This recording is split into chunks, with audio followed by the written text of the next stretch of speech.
সাখাওয়াত হোসেন, আপনাকে আমন্ত্রণ জানাচ্ছি আমাদের স্টুডিওতে। ধন্যবাদ। তো আলোচনার আগে আমরা একটু দেখে নিব আজকের পত্রিকার প্রধান শিরোনামগুলো।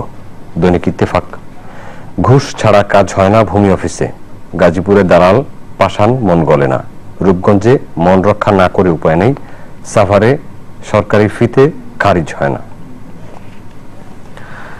বাংলাদেশ প্রতিদিন, এবার ইসি নিয়ে বিতর্ক, সব দলের মত নিতে হবে, খালেদা কারা থাকছেন কমিশনে, অন্তঃসার শূন্য ফর্মুলা খালেদার কাদের।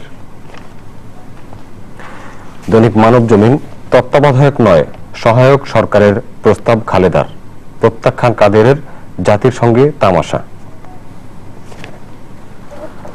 আমাদের সময়, ঐকমত্যে ইসি গঠনের প্রস্তাব, খালেদা জিয়ার 13 দফা, 5 সদস্যের বাছাই কমিটি, নির্বাচনকালীন সহায়ক সরকার, নারী সহ 4 কমিশনার, আরপিও সংশোধন, বঙ্গবন্ধু স্যাটেলাইট প্রকল্পের অ্যাওয়ার্ড অর্জন।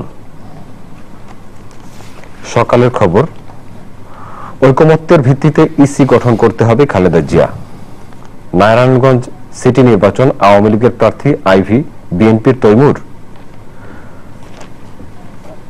জয় দিন, ঐকমত্যের নতুন নির্বাচন কমিশন চান খালেদা, 5 সদস্যের বাছাই কমিটি সহ বিএনপির 13 দফা প্রস্তাব, খালেদার ফর্মুলা অন্তঃসার শূন্য তামাশা, ওবায়দুল কাদের।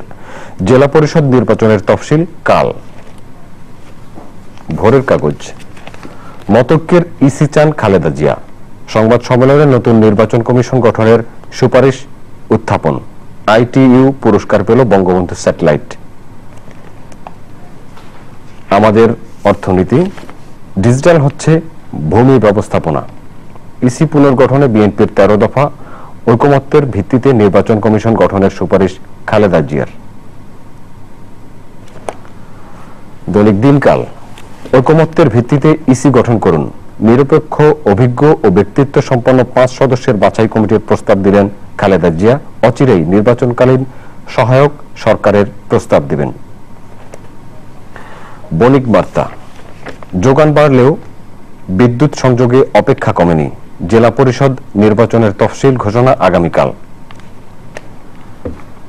দৈনিক সংগ্রাম, নির্বাচনকালীন সরকার গঠনের রূপরেখাও দেওয়া হবে, গ্রহণযোগ্য নির্বাচন কমিশন গঠনের রূপরেখা দিলেন খালেদা জিয়া।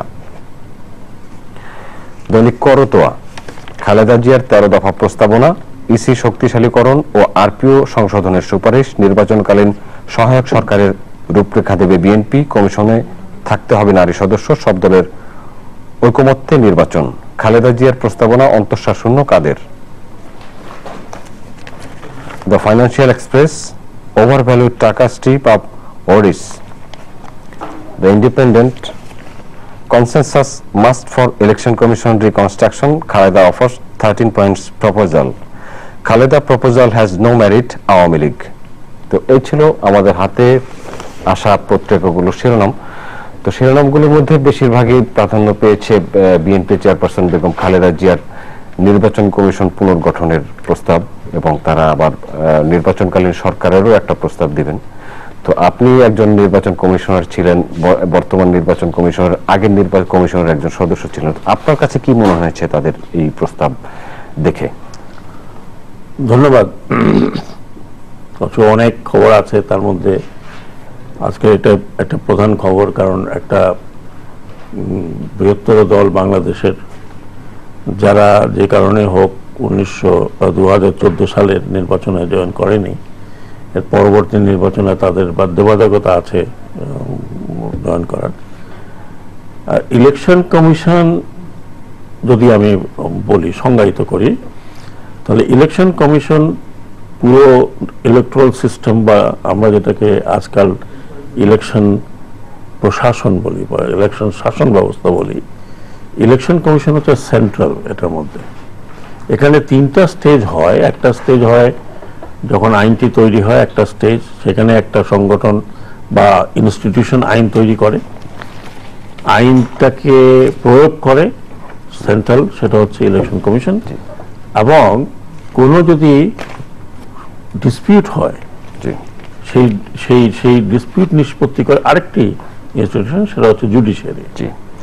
কাজেই সংসদ ইলেকশন কমিশন, জুডিশিয়ারি একসাথে কাজ করতে হয়।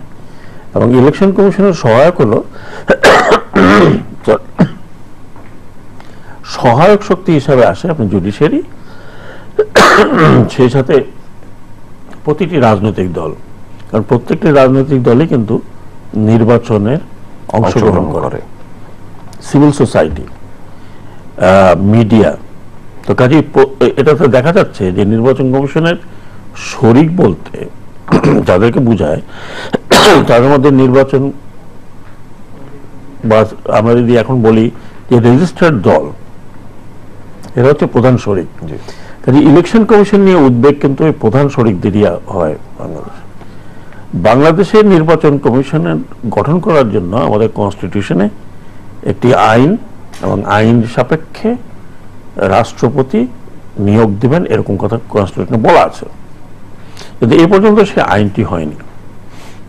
কেন হয়নি সেটা হয়তো পলিটিশিয়ানরা বলতে পারবেন, কিন্তু এই যে নির্বাচন কমিশনগুলো তারা তৈরি হলো কেন? নির্বাচন কমিশনগুলো আপনি দেখবেন যে তত্ত্বাবধায়ক সরকারের সময় যে নির্বাচন কমিশনগুলো তৈরি হয়েছে সেটা মোটামুটি সব দলই কিন্তু এক ধরনের অ্যাকসেপ্টেন্সের মধ্যেই তৈরি হয়েছে। সরি, সর্দি জ্বর কাশি তৈরি হয়েছে। এখন বর্তমানে নির্বাচন কমিশন নিয়ে এত বিতর্ক হচ্ছে কেন? তার কারণ হচ্ছে যে এটা তত্ত্বাবধায়ক সরকারের ব্যবস্থাপনা ছিল, সেটা গত 15th অ্যামেন্ডমেন্টের পরে সেটা থাকলো না। তো সেই ক্ষেত্রে ইলেকশন কমিশন খুব ইম্পর্টেন্ট একটা জায়গা হয়ে গেছে। এবং দেখা গেছে যে দলীয় সরকারগুলো যখন ইলেকশন কমিশনগুলো সেট আপ করে, কোনো না কোনোভাবে সেই নির্বাচন কমিশন কিন্তু ফাংশন কেন ওইভাবে করতে পারে না। ধরুন এই যে নির্বাচন কমিশন, বিদায়ী নির্বাচন কমিশন যদি আমরা বলি, তাহলে এরাও কিন্তু প্রথমে এদেরকেও কিন্তু মোটামুটি একটা গ্রহণযোগ্যতা পর্যায়ে ছিল, যেটা তৎকালীন অপোজিশন পার্টিও কিন্তু গ্রহণযোগ্য তার মধ্যে নিয়ে এসেছিল। এবং 2013 সাল পর্যন্ত নির্বাচনগুলো ভালো হয়েছিল, কিন্তু 2014 সালের পরে এসে সেই নির্বাচনগুলো নিয়ে অনেক প্রশ্ন উঠেছে, যে কারণে ইলেকশন কমিশনের উপরে এক ধরনের আস্থা অনেকের কমে গেছে, বিশেষ করে স্টেক হোল্ডারদের। এখন এটা নিয়ে আমরাও নিজেরা কিন্তু অনেক আলোচনা করেছি যে ইলেকশন কমিশন যদি সর্বসম্মতিক্রমে না হয়, তাহলে সেই নির্বাচন কমিশন যদি প্রথম থেকেই প্রশ্নবিদ্ধ হয়, তাহলে সেই নির্বাচন কমিশনের পক্ষে কাজ করা অত্যন্ত ডিফিকাল্ট হয়ে যায়।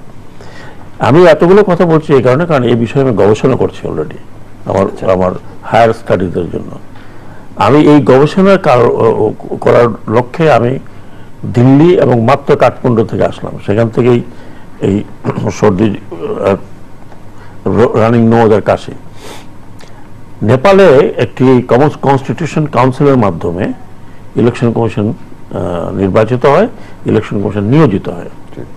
সেই কনস্টিটিউশন কাউন্সিল নিয়েও বিভিন্ন দলের ভেতরে নানান রকমের কথাবার্তা আছে, কিন্তু লার্জলি কনস্টিটিউশন কাউন্সিল থাকাতে, এখনকার কনস্টিটিউশনও তারা রেখেছে, থাকাতে ওর মাধ্যমে যখন নিয়োগ হয় তখন এটা নিয়ে সেরকম বিতর্ক হয় না। কিন্তু আমাদের দেশে এই নির্বাচন কমিশন নিয়ে দেখা গেছে প্রচুর বিতর্ক হয়। এটা নিরসন কল্পে যেটা দরকার সেটা হচ্ছে সর্বসম্মতিক্রমে আইন তৈরি করা। যেহেতু এটা নিয়ে এখন বিতর্ক হচ্ছে এবং একটা দলীয় সরকারের নিচেই নির্বাচন হবে, অথবা দলীয় সরকার আদলে একটা নির্বাচন হবে, কনস্টিটিউশনে বদলানো যাবে না। তো সেই প্রেক্ষাপটে যদি দেখা যায়, তাহলে সেই প্রেক্ষাপটে আপনি যে গতকালকে যে বেগম খালেদা জিয়া প্রপোজাল দিয়েছেন, সেই প্রপোজালকে আপনি 3টা সেকশন ভাগ করুন। একটু হচ্ছে নিয়োগ, আর একটা উনি আইনের কিছু পরিবর্তনের কথা বলেছেন, আর একটা জনবলের কিছু কথা বলেছেন, নিয়োগের পদ্ধতির কথা বলেছেন। সেটাই ওই নিয়োগের পদ্ধতির কথা বলছি। নিয়োগের পদ্ধতি উনি যেটা বলেছেন সেটা নিয়ে আলোচনা করা যেতে পারে। এখানে আমি যতটুকু শুনেছি, যতটুকু পড়েছি, সেখানে তিনি কতগুলো প্রপোজাল দিয়েছেন যে কিভাবে সার্চ কমিটিটা, যেহেতু আইন হচ্ছে না, সার্চ কমিটিটা যাতে প্রশ্নবিদ্ধ না হয়, সেই সার্চ কমিটিটা সব দলের মতকের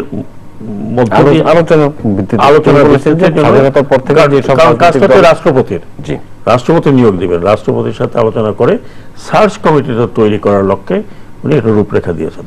এখন সেটাই যে ফাইনাল হবে এমন তো কোনো কথা নেই, সেখানে আরও সংযোজন হতে পারে, সেখানে আরও অন্যান্য লোক আসতে পারে। যেমন আমি এখানে মনে করি যে একজন প্রাক্তন চিফ ইলেকশন কমিশনার থাকা উচিত, যেহেতু ইলেকশন কমিশনের ব্যাপারটা আসছে। সাকসেসফুল যারা আগে ছিলেন, যাদের সম্বন্ধে লোকের ভালো লোকের আস্থা আছে, সেই ধরনের একজন প্রাক্তন চিফ ইলেকশন কমিশনার ওই শর্তে তিনি থাকতে পারেন।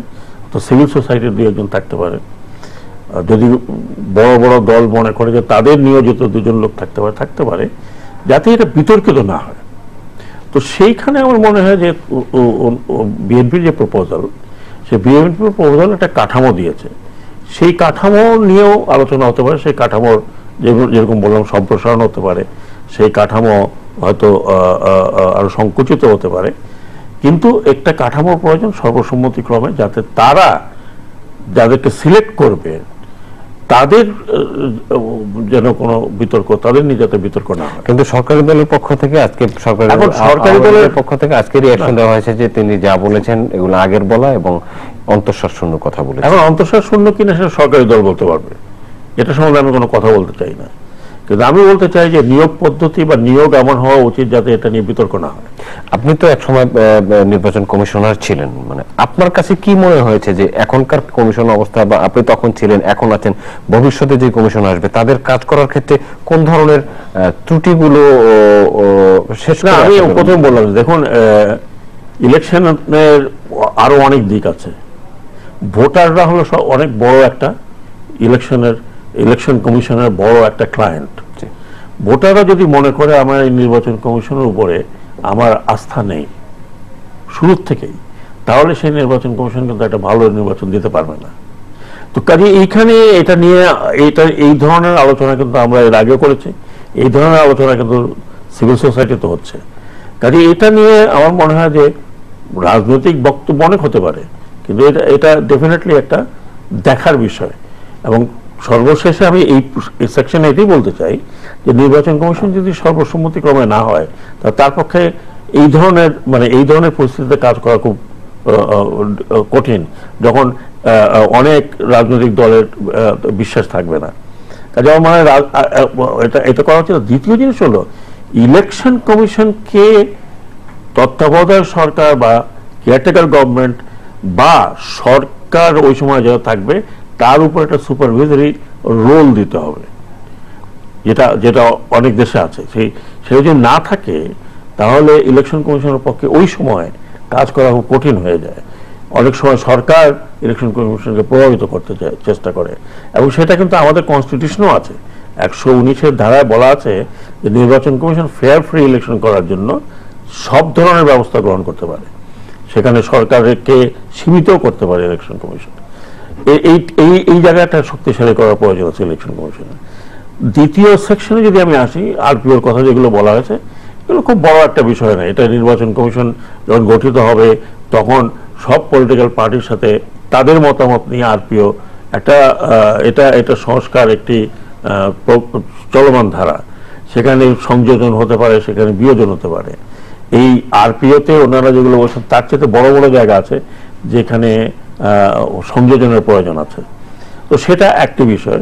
আরেকটি লাস্ট বিষয় যেটা উনি বলেছেন, জনবলের কথা বলেছেন, কাদেরকে চিহ্নিত করতে হবে না করতে হবে, ওটাও আমার ইলেকশন কমিশনের ফাংশন। বাট মোদ্দা কথা হচ্ছে যে বিএনপি একটা রূপরেখা দিয়েছে, সেটা প্রত্যাখ্যান করুন বা নাই করুন, অ্যাকসেপ্ট করুন বা নাই করুন, election commission has to be সর্বসম্মতিক্রমে সবার মতামত নিয়ে নির্বাচন কমিশন গঠন যদি না হয়, তাহলে সেই নির্বাচন কমিশনের পক্ষে ফাংশন করা সম্ভব হচ্ছে না। এই নির্বাচন কমিশনের সর্বশেষ একটা সিটি কর্পোরেশন নির্বাচন করতে যাচ্ছে নারায়ণগঞ্জের, যেখানে নারায়ণগঞ্জে আওয়ামী লীগের পক্ষ থেকে একজন প্রার্থীও মনোনয়ন করা হয়েছে।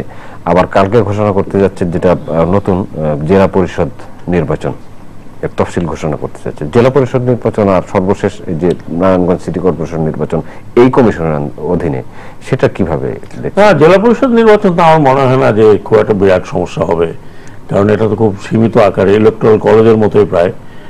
সেখানে ইউনিয়ন কাউন্সিল মেম্বার এবং ইউনিয়ন কাউন্সিলের যারা পরিষদ তারা করবেন, উপজেলা যারা নির্বাচিত তারা করবেন। এটা তো সার্বজনীন ভোট হচ্ছে না সেখানে। কাজে এটা ম্যানেজ করা খুব একটা ডিফিকাল্ট নয়। আর তারপরে মনে হয় বিএনপিও ঘোষণা দিচ্ছে তারা পার্টিসিপেট করছে না, কাজে এটা একদলীয় নির্বাচনই হয়ে যাবে বলতে গেলে।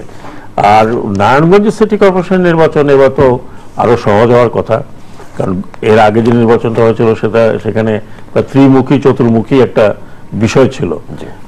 এখন তো এককভাবে রুলিং পার্টির একজন সেলেনা হায়াত আইবিকেই নমিনেশন দিয়েছে, কাজে সেখানে ওই পার্টির তরফ থেকে তো আর কেউ আমার মনে হয় না যে তার করতে করবে।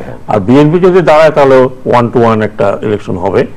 সেইখানে যে গতবারে যেরকম একটা কমপ্লিকেটেড সিচুয়েশন ছিল সেরকম কমপ্লিকেটেড হবে না। আশা করা যায় যে নির্বাচন কমিশন এই নারায়ণগঞ্জ সিটি কর্পোরেশনের এই পরিবর্তিত পরিস্থিতিতে একটা ভালো নির্বাচন হতে করাতে পারবেন। আচ্ছা, আরেকটা খবর আছে, টাকা ছিনতাই করতে গিয়ে পুলিশ সদস্য আটক। এটা একটা খুবই আনফরচুনেট বিষয়। কতগুলো হচ্ছে আমরা দেখছি যে পুলিশের অনেক সদস্যরা বিভিন্ন ক্রাইমে জড়িত হয়ে যাচ্ছে। এখন এটা কারণটা, অন্তর্নিহিত কারণগুলো আমার মনে হয় যে পুলিশ হেডকোয়ার্টার ভালো বলতে পারবে। তো আমার যেটা মনে হচ্ছে যে পুলিশ যেভাবে এখন পুলিশের যে কলেবর যেভাবে বাড়ছে, রিক্রুটমেন্টটা যেভাবে হচ্ছে, এর ব্যাকগ্রাউন্ড বাছাই হচ্ছে কিনা, কি ধরনের মানুষ আসছে, সুপারিশে ভর্তি হচ্ছে, কাজে ওই যে স্ট্যান্ডার্ড একটা যেটা ছিল আগে পুলিশ বাহিনীতে, সেই স্ট্যান্ডার্ড কোথাও না কোথাও ব্রেকডাউন হয়ে যাচ্ছে। যেই কারণে নানান ধরনের লোক পুলিশে ভর্তি হচ্ছে এবং তাদের ব্যাকগ্রাউন্ডটাও ওইভাবে চেক হচ্ছে না। যে কারণে আমরা দেখি যে অনেক পুলিশ সদস্য এমন এমন ক্রাইম করেন যেটা পুলিশের যেটা যেটা ভাবমূর্তিটাকে নানানভাবে ক্ষুণ্ণ করেন। তো এটা আমার মনে হয় যে একটা সমাজে যেরকম একটা নেতিবাচক প্রভাব পড়ে, তেমনি পুলিশ প্রশাসন এবং পুলিশের যে ইমেজ মানুষের কাছে সেটা কিন্তু ধ্বংস হচ্ছে। এটা তার মানে হলো যে মেজরিটি পুলিশ এই কাজ করছে, 10 জন 15 জন 20 জন 30 জন বা 100 জন এই ধরনের কাজ করছে। কিছু কিছু ওসিরা নানান ধরনের কাজ আছে। সেই জন্য বলছি যে পুলিশের একটা আমার মনে হয় যে শুদ্ধিকরণের প্রয়োজন রয়েছে তাদের ইমেজটাকে পুনরুদ্ধার করার জন্য। আপনাকে ধন্যবাদ আমাদের অনুষ্ঠানে আলোচনায় অংশগ্রহণ করার জন্য। ধন্যবাদ দর্শক। আমরাও আশা করছি যে শুদ্ধি অভিযানের মধ্য দিয়ে একটা শুদ্ধ পুলিশ বাহিনী আমরা পাবো হয়তো। আজকের অনুষ্ঠান দেখার জন্য আপনাদেরকে ধন্যবাদ জানিয়ে এবং আগামীকালের অনুষ্ঠান দেখার